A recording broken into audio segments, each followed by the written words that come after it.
Okay, Likutei Moharan, Torah Vav. We're holding in the middle of Sif Gimel. And we said that a person always needs to do tshuva on top of tshuva. Because the first tshuva is the fact that you stop doing a balagan. But the reason why you stop doing your balagan is because you're afraid that Mishbah will punish you.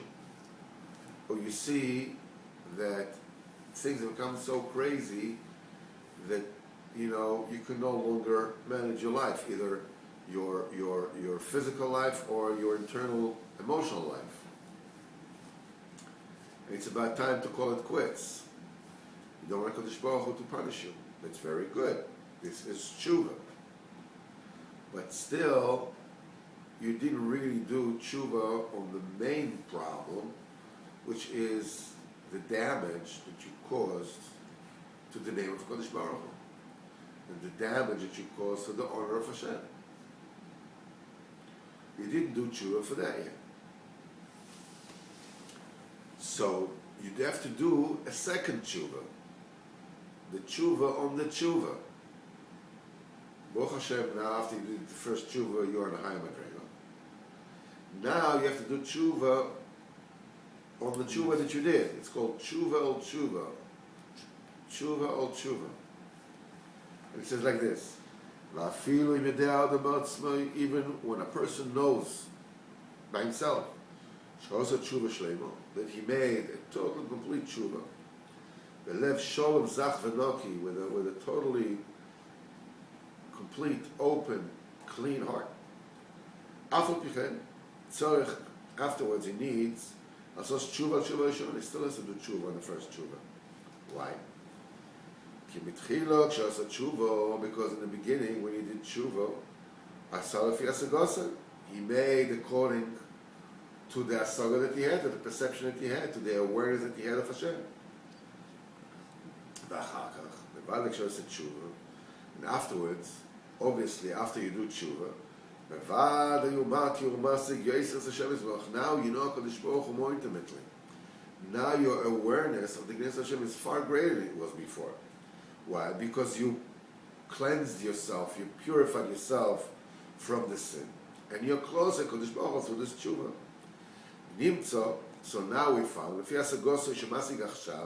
according to the perception and to the awareness that you acquire now, bevadai asagos harishono, the first asaga that you have, it was crude. It was you were belittling Hashem. You have to make a tshuva on your first awareness. Because according to what you understand now, how exalted and high and spiritual Kodesh Baruch Hu is, the soga that you used to have before is as if you didn't really appreciate Kodesh Baruch Hu. You made a Kodesh Baruch Hu Gashmias. So a person has to go, you have to go higher madrega all the time to get a Kodesh Baruch Hu, become aware more and more and more of a Kodesh Baruch Hu. And this is called tshuva because you're coming closer and closer to Kodesh Baruch Hu all the time and being embarrassed in your previous tshuva, and you regret it. And it's there's a very famous story about Reb Hai Gaon. Hai Gaon was the last of the Goyim. After the Amoraim, there was the period of the Goyim. And the Goyim, had a certain Rapsalia Gaon, all these great Goyim in Babylon, and they were between the period of the Amoraim, which are the sages of the Talmud, and the Rishonim and so forth. The last Gaon was a Hai Gaon. He was the last of that particular period. And the difference between the Geonim, and those that came afterwards, is like the difference between an angel and a person, or between a person and a donkey. Chazal said in Mefurish. Yeah. The Amoraim said if the first ones, if the Tanoim are like angels, we are like people. If the first one are like people, we are like donkeys, and not even like the donkey of Rabbi Pinchas ben Yoel. Rabbi Pinchas ben Yoel that had a hergesh in kedusha. We cannot possibly understand the reader of the generations. It's like a child cannot possibly understand the mind of a grown-up. You have no way to envision it, B'chlal. So we're talking about high going. And he came once to Turkey. He traveled to get to Turkey. It was a whole Maisa what happened in the ship. That's a Maisa Fazich. When he came to Turkey, he didn't tell anybody, that who he was. They knew that the Goyim was supposed to come, but they didn't have Instagram, they didn't have Facebook, didn't have photographs, they didn't know how he looked, whatever it is. He come a Yid, a little alter Yid comes off the ship. He didn't tell anybody who he was. So he went to the shul, and the Yidden Yidden would come to the shul. People would take them home for Shabbos. So one of the merchants of the place, very mechubadik Yid, he saw him, he liked him, so took him for Shabbos. Now this merchant was a very mechubadik Yid, was El Chayid, he really treated him very, very nicely. There was mechabed him and this and that, everything like that. Then they said at a specific time it was going to be the drasha of a high going. High going is like, like hearing like the Stipler is coming to give a drasha, and the Sapna Rebbe is coming to give a drasha. In our generation, the Lubavitcher Rebbe comes up to bring a drasha. It's like, so everybody came, it was a big noise, whatever it is, and lo and behold, who comes on stage? That Yid, this guy, he was a wealthy guy. He sees his guest, that's Reb Hai Goen. He is totally shocked. After the drasha, he comes to Hai Goen and he falls at his feet and he cries and he begs him for forgiveness. So God says, forgiveness for what? He said, I said, I wasn't mechabed you properly. He says, what are you talking about? You treated me fabulously. He says, yeah, but I didn't know that you are high going. You're high going. I didn't know this is who you were. If I would have known who you are, I should have, been mechabed you. How much more so? So I'm going to start to cry. He says, this is Abba Kodesh Baruch Hu. We praise the Kodesh Baruch Hu because we don't know who he is. Had we known who he is, so this is the pshat of tshuva al tshuva. We have to do tshuva for coarsening our perception of Hashem. Hashem is angry with me, he's not angry with me, this, why he does it, why he doesn't do it, whatever, all this, it's all, the closer you get to Kodesh Baruch Hu, the more asoga you have from Kodesh Baruch Hu. This is called tshuva ol tshuva. And this inyan, that a person attains a greater awareness of HaKadosh Baruch Hu, zeh b'chinas olam haba. This is what is going to take place in olam haba. Sheyeh kula Shabbos, olam haba is going to be entirely Shabbos. Haynu kula tshuva is going to be one long journey towards getting HaKadosh Baruch Hu more and more and more non-stop. So as it is said in Deuteronomy, right? That's called Deuteronomy. V'shavta ad Hashem Elokecha, and you'll come back up to, and up to Hashem, your God. V'shavta, the word shavta, is the letter Shabbos, right? It's just a different vowel. And And since Olam Haba is going to be totally Shabbos, the entire Olam Haba consists of non-stop tshuva, closer and closer and closer, because you come from Kadosh Baruch Hu. So essentially, you're going back to Him, right? Yeah. Your neshama is part of Kadosh Baruch Hu. Ki Iker Olam Haba u Hasagas Elokusei. The essence of Olam Haba is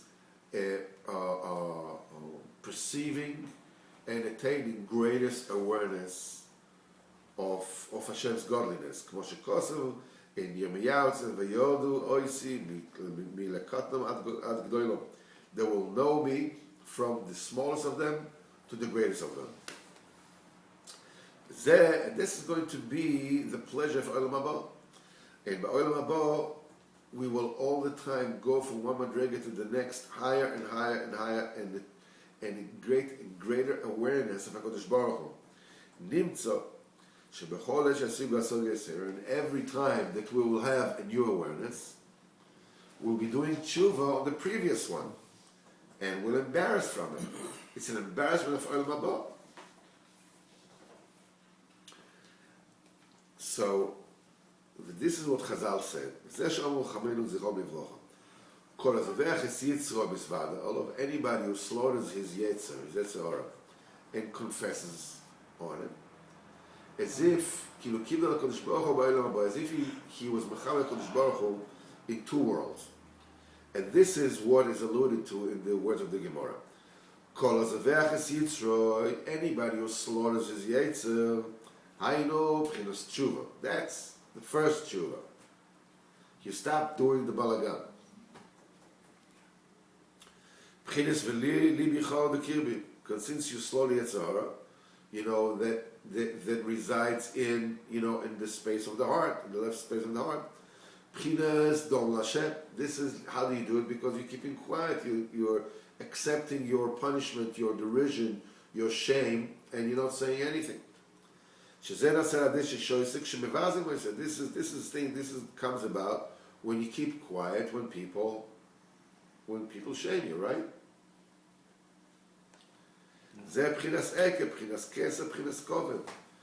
This is these aspects of these three bechinas, eke, and keser, and koved. And afterwards, you misvada olav, and you confess to it. In other words, you confess on the slaughtering of Yetzer, which means now you're doing tshuva on the first tshuva, the first awareness that you had. So that this is considered as if you honor the Kodesh Baruch Hu in two worlds. Why? The first tshuva that you do, that's the kavod of this world. Because you give away your kavod, you praise the kavod of Hashem, you get a kavod to Hashem. That's the kavod of this world. Because a person does tshuva is giving kavod to Hashem. And after you do tshuva, now that you've got yourself a higher awareness, now you know more the exaltedness of the godliness of Hashem.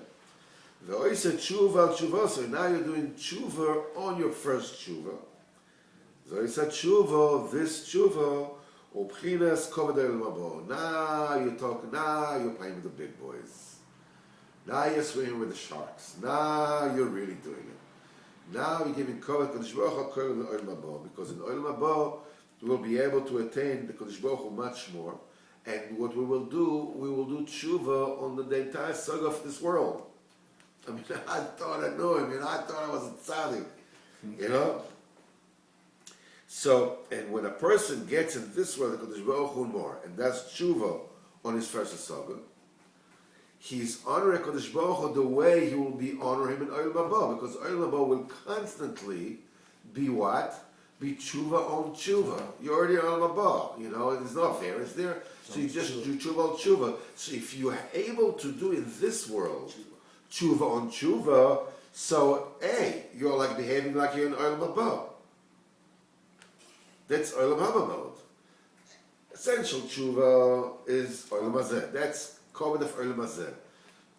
you got into Olam Haba mode, tshuva and tshuva. Now you're giving HaKadosh Baruch Hu covered. This is Olam Haba. Now, we also saw in the Gemara that the entire saga, the entire awareness of this world is nothing when compared to a saga of Olam Haba. We have our brains and our nervous system that are the step-down mechanisms, the limitators, that we're not able to be Mazik Kodesh Baruch Hu. Olam Haba, everything is open. It's not like you cannot compare the das of a 1-year-old to a das of a tzaddik and Talmid Chacham. It's like, and even this is, it's like the stapler in a 1-year-old baby. The Chazon Ish or the 1-year-old baby. So, or like even more so, like a baby in Rabbeinu. It's like there's nothing what to compare b'chlal. More than that is the saga of Olam Hazeh and Olam Haba. זה מה שאמרו חז"ל, חכם זכרו לברכה, this is what Chazal said. ביום ההוא, in that day in Zechariah it says, ביום ההוא לא יהיה אור יקורס וכיפור. In that day there won't be light of preciousness and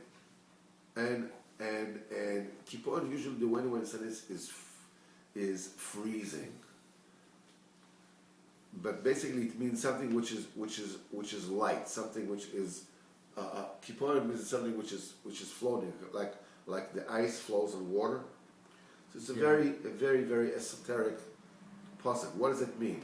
So Chazal said on this in Maseches Pesachim, Oil sheyokar ba'olam hazeh, the light which is important and precious in this world. In other words, the light of the sun, which shines with such tremendous might and tremendous light, Yekofel v'kal la'olam haba, will be considered very light, very light, when compared to the light of Olam Haba.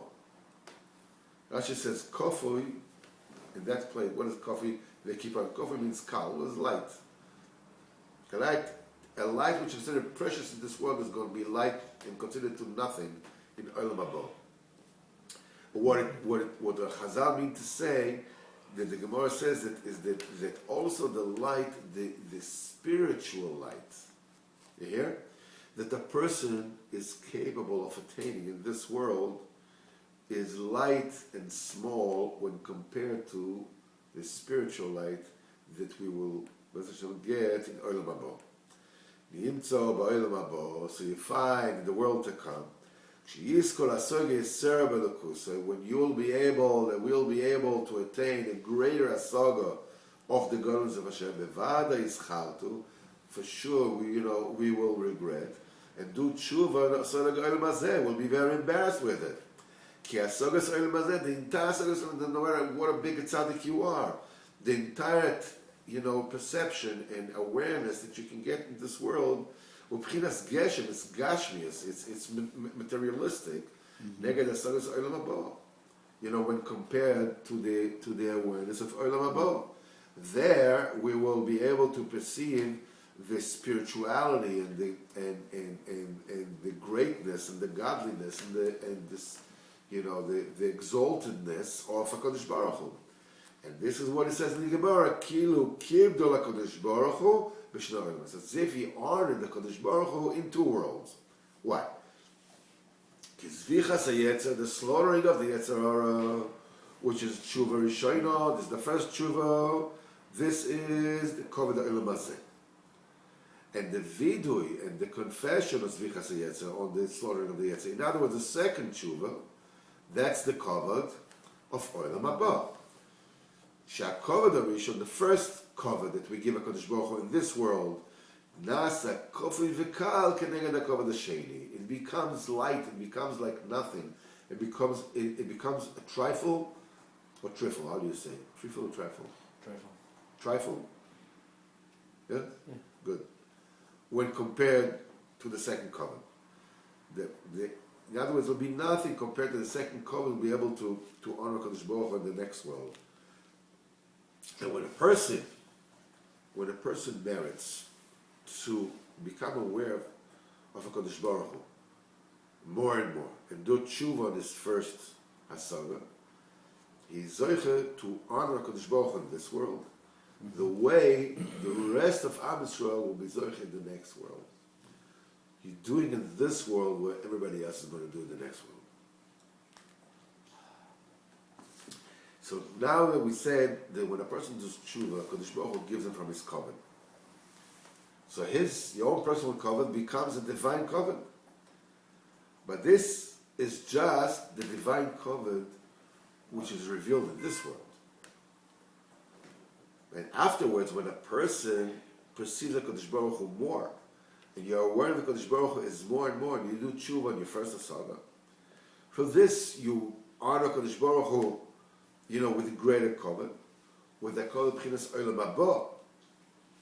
So now you'll be zoicha also in this world for HaKadosh Baruch Hu to give you a covenant, which is a covenant of olam haba. This wondrous, mysterious covenant of HaKadosh Baruch Hu, which is only for olam haba, as it is said on it, v'nigla kvod Hashem, and the covenant of Hashem will become exposed. And then the covenant of HaKadosh Baruch Hu, it has covered Elokim Astadavar, then your covenant becomes a certain aspect of covenant Elokim Astadavar, which is a totally hidden covenant. It's a fantastic, mysterious, and awesome thing that can only be spoken about. All this you can get through doing tshuva on tshuva. Ad kan. We continue tomorrow.